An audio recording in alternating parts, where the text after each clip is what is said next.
Genesis 50. Joseph threw himself on his father and wept over him and kissed him.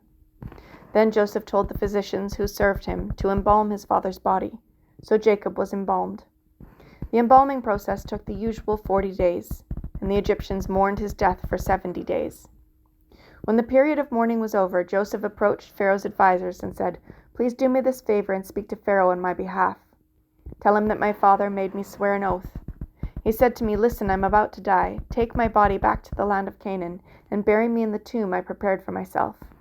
So please allow me to go and bury my father. After his burial, I will return without delay.' Pharaoh agreed to Joseph's request. 'Go and bury your father, as he made you promise,' he said. So Joseph went up to bury his father.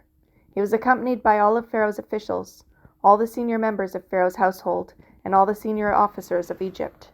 Joseph also took his entire household and his brothers and their households, but they left their little children and flocks and herds in the land of Goshen. A great number of chariots and charioteers accompanied Joseph. When they arrived at the threshing floor of Atad, near the Jordan River, they held a very great and solemn memorial service, with a 7-day period of mourning for Joseph's father. The local residents, the Canaanites, watched them mourning at the threshing floor of Atad. Then they renamed the place, which is near the Jordan, Abel Mizraim, for they said, "This is a place of deep mourning for these Egyptians."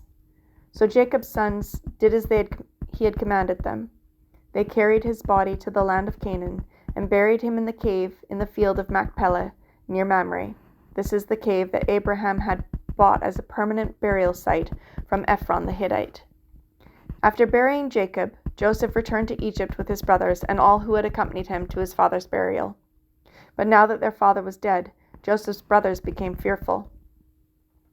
"Now Joseph will show his anger and pay us back for all the wrong we did to him," they said. So they sent this message to Joseph. "Before your father died, he instructed us to say to you, 'Please forgive your brothers for the great wrong they did to you, for their sin in treating you so cruelly. So we, the servants of the God of your father, beg you to forgive our sin.'" When Joseph received the message, he broke down and wept. Then his brothers came and threw themselves down before Joseph. "Look, we are your slaves," they said.